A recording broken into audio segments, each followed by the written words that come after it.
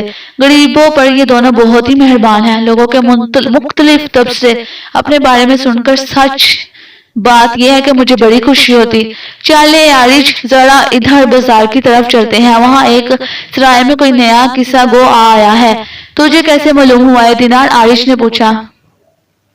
میں نے چڑھ کر کہا، خود قصہ گو نے مجھے آ کر بتایا تھا کہ میں آ گیا ہوں بغداد، اب تم بھی چلی آؤ۔ لا حول ولا قوت الا باللہ۔ پھر مجھ سے جھگڑنے لگی تو یہ تو خیال کر کہ ہم انسانی قالب میں ہیں، عارج کہنے لگا، اور یہ شہر ہے، ہمارے ارد گرد آدمزاد گزر رہے ہیں، کیا سوچیں گے یہ؟ اس کی آواز بہت دھیمی تھی۔ سب کچھ میں ہی خیال کیے جاؤں؟ میں منہ بنا کر بولی۔ تو کچھ نہ سمجھ، مجھ سے کیا چاہتی ہے؟ بول تو صحیح کبھی یہ دینار۔ کچھ نہیں، میں نے عارج سے بحث نہ کی، وہ ٹھیک کہہ رہا تھا۔ آدمزاد ہماری طرف متوجہ ہونے لگے تھے۔ شام کے وقت بغداد کے اس مرکزی بازار میں یوں بھی بڑی بھیڑ رہتی تھی۔ میں اس بھیڑ سے بچتی بچاتی بازار کی مطلوبہ سرائے میں پہنچ گئی۔ بغداد والوں کو قصے سننے اور سنانے کا بہت شوق تھا۔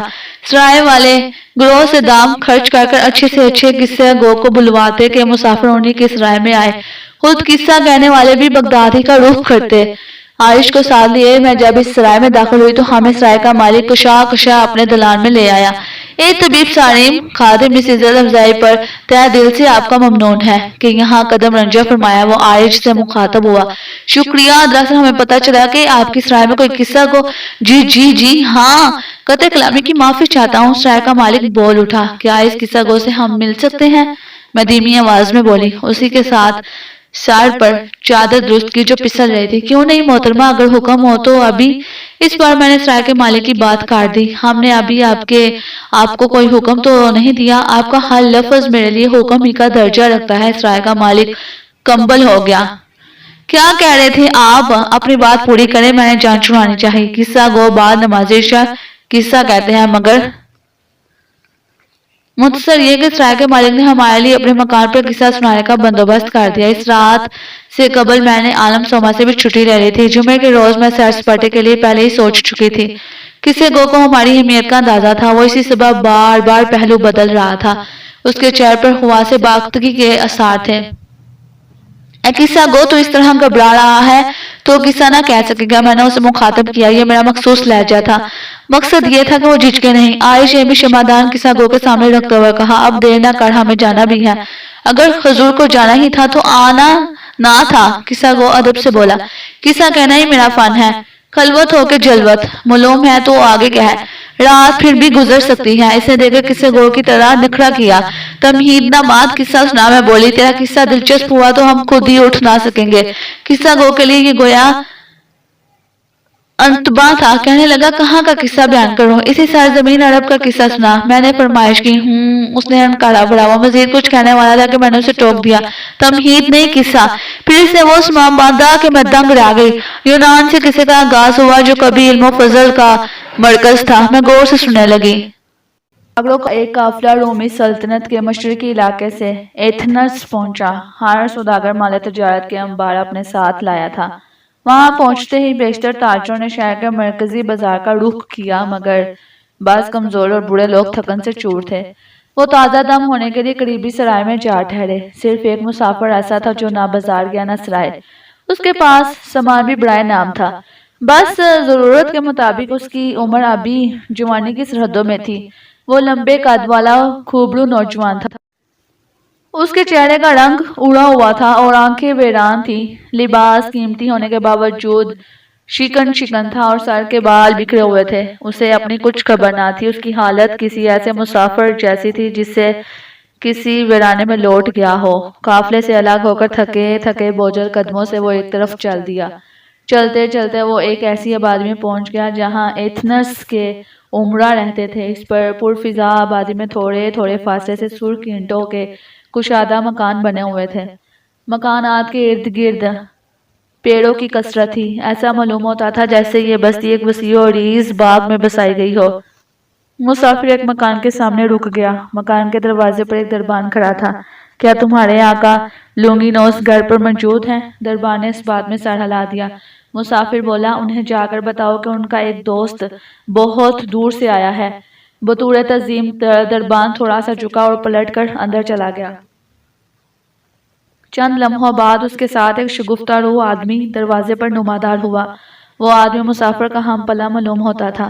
اس کی عمر 40-42 برس سے زیادہ نہیں تھی۔ نیلے ریشمی لبادے پر اس کا چہرہ ایسا لگ رہا تھا جیسے الماری پر کوئی مرمری مجسمہ رکھا ہو۔ اس کے چوڑے شانوں پر پھیلے ہوئے سیاہ اور معطر گیسو دھوپ میں چمک رہے تھے۔ مسافر کو دیکھتے اس کی آنکھوں میں ستارے روشن ہو گئے۔ تالیس، تم؟ وہ بازو پھیلا کے مسافر سے لپٹ گیا۔ اندر کیوں نہ چلے آئے بھلے آدمی؟ وہ تالیس کا بازو تھامے اسے گھر میں لے گیا۔ دربار نے باہر سے دروازہ بھیج دیا۔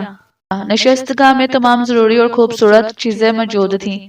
سفید براق چاندنی پر دبیز ایرانی قالین بچھا تھا۔ دونوں دوست قالین پر گاؤ تکیے سے ٹیک لگا کر بیٹھ گئے۔ ان کے درمیان چاندی کی تشتریوں میں تازہ پھل اور خشک میوے رکھے تھے۔ ایک بلوری سرائی میں سرخ رنگ کا کوئی مشروب بڑا تھا۔ اس مشروب سے بڑی اشتہا انگیز خوشبو اٹھ رہی تھی۔ لونگینوس نے ایک جام مشروب انڈیل کر تالیس کی طرف بڑھایا۔ تالیس نے گردن ہلا کر انکار کر دیا۔ شکریہ میرے دوست، مجھے خواہش نہیں ہے۔ میری بھوک پیاس تو اڑ گئی ہے۔ اس شہر نے مجھے لوٹ لیا۔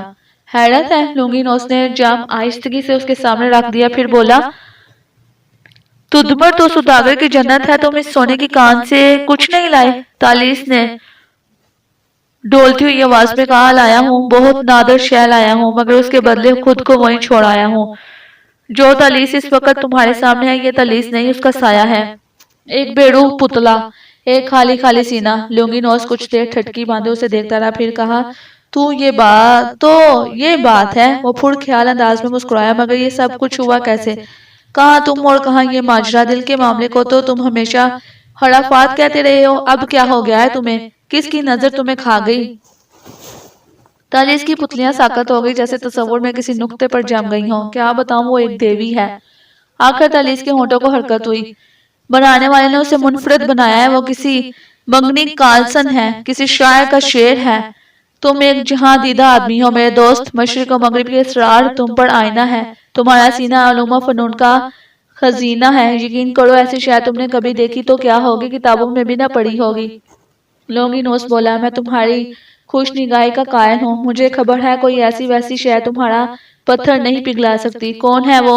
میں بھی تو سنوں۔ اس کا نام زنوبیہ ہے، ملکہ زنوبیہ۔ وہ تدمر کے حاکم زینہ کی بیوی ہے۔ میں نے اسے دیکھا تو اپنے سفر کا مقصد فراموش کر بیٹھا۔ کسی غیر کو اس نظر سے دیکھنا برا ہے، سو مجھے یہی رنج ہے کہ میں نے کسی اور کی زوجہ کو کیوں دیکھا۔ اس بار میں نے نہ کچھ بیچا نہ خریدا، خالی ہاتھ لوٹ آیا ہوں، پھر بھی بہت باری، بہت بوجھل۔ پھر وہ خوابناک سی آواز میں آہستہ آہستہ زنوبیہ کے حسن و جمال کا نقشہ کھینچنے لگا۔ لونگینوس ملکہ زنوبیہ کی دل فریبی کے قصے سن چکا تھا اور اسے دیکھنے کی آرزو رکھتا تھا۔ تالیس کی ماہانہ باتوں نے اسے اور بے چین کر دیا تھا۔ اس کا رنگ بدلنے لگا۔ اسے ایسا محسوس ہوا جیسے اس کے خوابوں نے رنگوں اور روشنیوں کے جس پیکر کی برسوں آبیاری کی تھی، وہ تالیس کے ہونٹوں پر ایک گلاب کی طرح کھل اٹھا ہے۔ لونگینوس کو اپنا سینہ تھامنا پڑا۔ ایک عرصے تک لونگینوس کوشش کرتا رہا کہ زنوبیہ کا خیال اپنے دل سے نکال دے۔ وہ اپنے دوست تالیس کی اس بات سے متفق تھا کہ پرائی عورت پر نظر نہیں ڈالنی چاہیے۔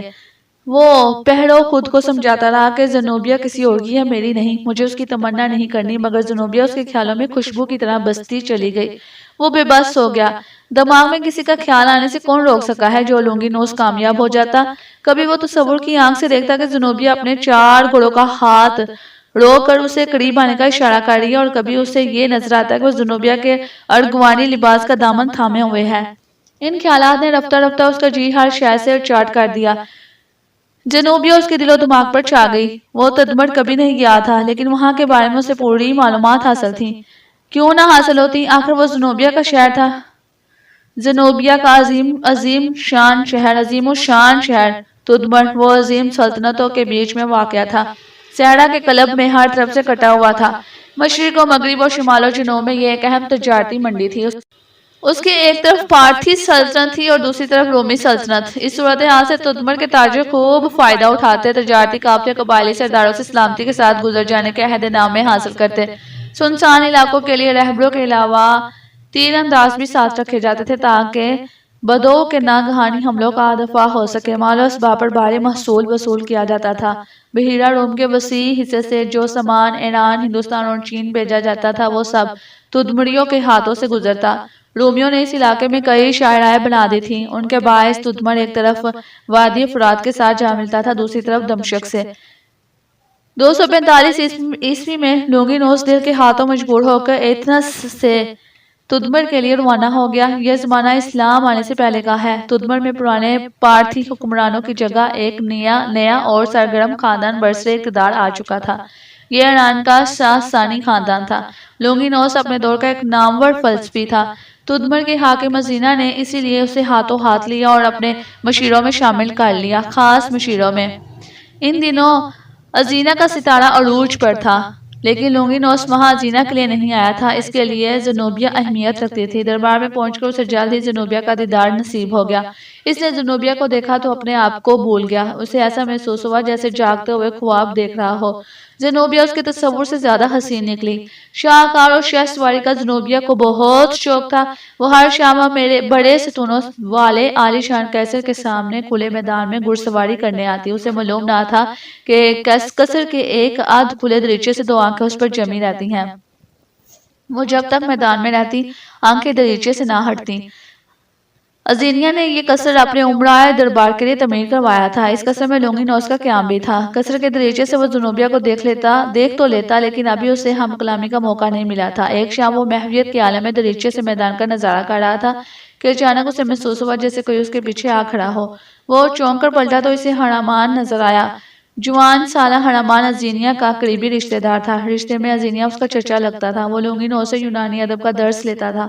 وہی نہیں، حکمران خاندان کے دو اور افراد بھی اس سے درس لیتے تھے، مگر یہ درس کا وقت نہیں تھا۔ لونگینوس نے اپنی گھبراہٹ پر قابو پاتے ہوئے اس سے پوچھا، شہزادے آپ یہاں اس وقت کیسے آنا ہوا؟ استاد مکرم، ہمیں ایک خاص معاملے میں آپ کی اصلاح درکار ہے۔ ہنامان ادب سے اس کے سامنے جھکا۔ لونگینوس کو اس کی بے وقت مداخلت گرا گزری تھی، مگر اس نے احساس نہ ہونے دیا۔ وہ دریچے سے ہٹ آیا اور ہنامان کو اپنے پاس بٹھا کر دریافت کیا، کیا بات ہے شہزادے؟ ہنامان دبی آواز میں بولا، جناب آج تدمر کی بری کہنا نے ہمارے کان میں ایک سرگوشی کی ہے، اب سمجھ میں نہیں آتا کہ ہمیں اس کی بات دہرانی چاہیے یا نہیں۔ اس نے کیا کہا ہے شہزادے؟ میں ہمتن گوش ہوں۔ ہنامان جھجکا، پھر اس نے ادھر ادھر دیکھ کر احتیاط سے کہا، کاہنہ کا کہنا ہے کہ ہمارے محترم ازینا کا آخری وقت قریب ہے اور ہمارے منہ میں خاک وہ اس دنیا میں نہیں رہیں گے۔ لونگی کے ماتھے پر شکنیں بڑھ آئیں اور بولا، حاکم ازینا تمہارے سگا چاچا تو نہیں ہے؟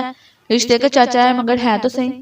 پھر لونگینوس کے منہ سے نکلا، ہم سخت تشویش میں مبتلا ہیں استاد مکرم۔ ہنامان کا لہجہ غم آلود ہو گیا۔ آپ جانتے ہیں ہمارے چچا کے بیٹے ابھی بلوغ کے زینے تک نہیں پہنچے۔